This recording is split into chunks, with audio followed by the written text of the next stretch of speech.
يعرف قدر المصطفى عند ربه تبارك وتعالى الذي أرسل. ألا تعلم أن الله لم ينادي رسوله صلى الله عليه وسلم باسمه المجرد،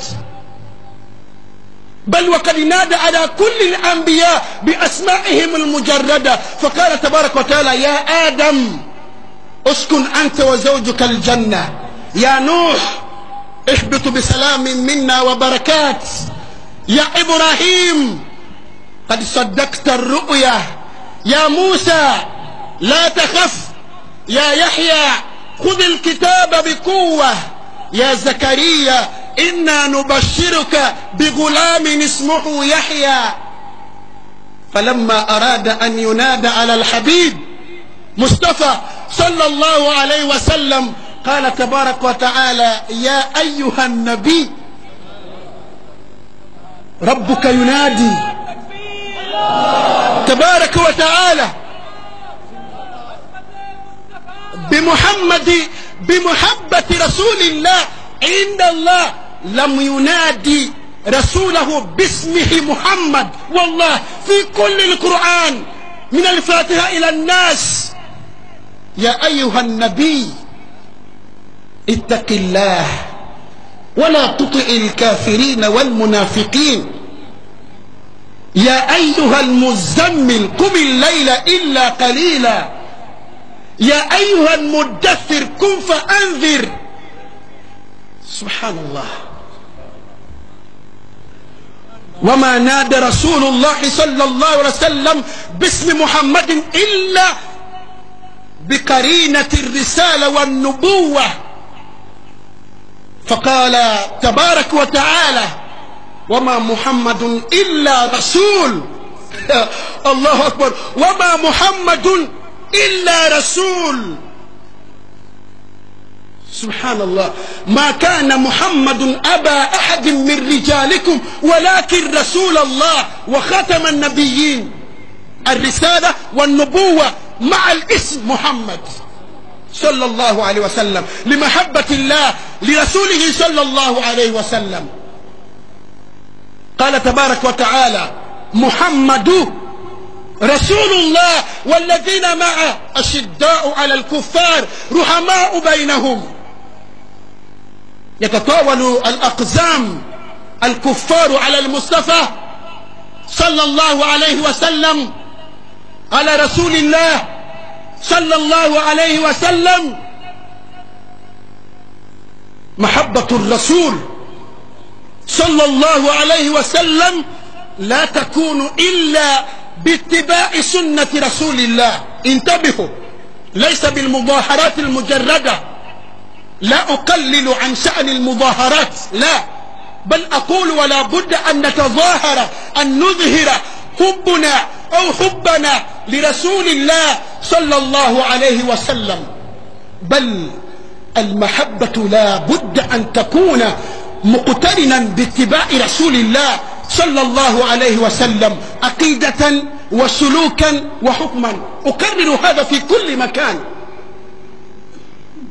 تحب رسول الله، تتبع رسول الله، محبة رسول تتبع رسول الله. قال تعالى: قل يا محمد إن كنتم تحبون الله فاتبعوني يحببكم الله ويغفر لكم ذنوبكم والله غفور رحيم.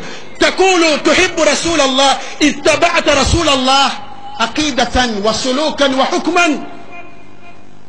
أين عقيدة المسلمين في محبة رسول الله صلى الله عليه وسلم؟ أما يسجدون للقبور؟ أما يدعون القبور؟ أما يستغيثون من القبور؟ أما يستعيذون من القبور؟ هذا محبة رسول الله صلى الله عليه وسلم. كفر وإسلام.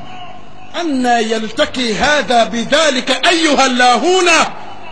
محبة رسول وأنتم الناس كلهم من أمة رسول الله ينتسبون إلى الإسلام، يحملون أسماء الإسلام، يحشدون لدته برد. هذا خبيث والله جل وعلا. أقول ذلك من صميم قلبي، وأنا لست باكستان الذي يفعل ما يريد يفعله. هذا ليس محبة رسول الله أبدا.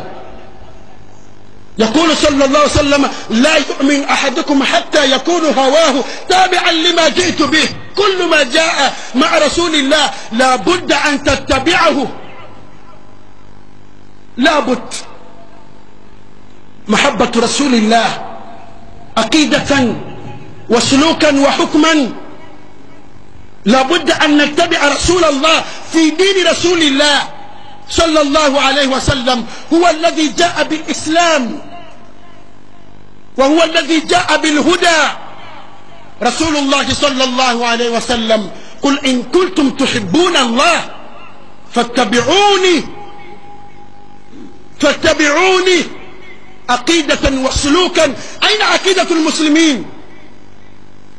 أين عقيدة المسلمين في المسلمين؟ كم من الناس، ملايين من المسلمين لا يزالون يسجدون للقبور ويعلقون التعاويذ في أعناقهم وأيديهم وأرجلهم. تسأله: يا أخي الكريم، أليس الله بكاف عبده؟ يقول: يه الله كافي الله كافي. تقول له: لماذا تعلق التعاويذ والله موجود؟ أليس الرسول هو الذي علمك بأن الله واحد؟ لماذا لا تتبع رسول الله في عقيدة رسول الله صلى الله عليه وسلم؟ البدعة، أصبح البدعة في الإسلام باسم محبة رسول الله. مولد رسول الله، يحتفلون بمولد رسول الله باسم محبة رسول الله. هذا محبة رسول الله. أليس أبو بكر أولى بكم أن ينقادوا حفلة مولد رسول الله؟ لما مات رسول الله كم من الصحابة احتفلوا بمولد رسول الله؟ أنى لكم هذه المذهب وأنى لكم هذه المسألة؟ كيف؟ هذا هو رسول الله صلى الله عليه وسلم. بدعة وشرك وخلافات. محبة رسول صلى الله عليه وسلم بالبدعة.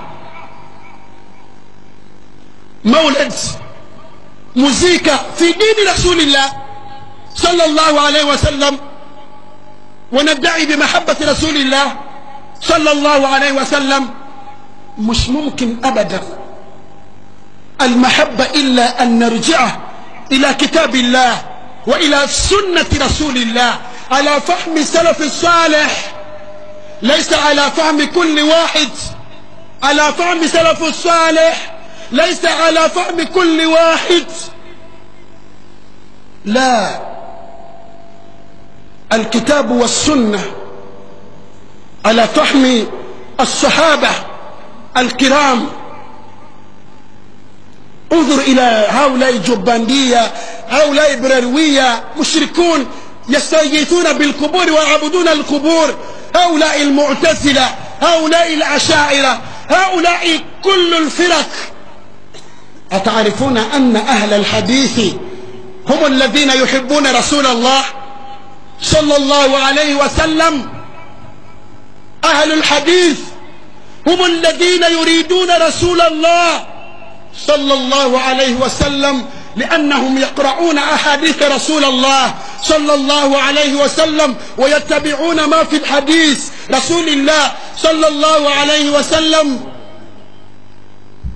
ما في وقت، يقولون الآن ما في وقت.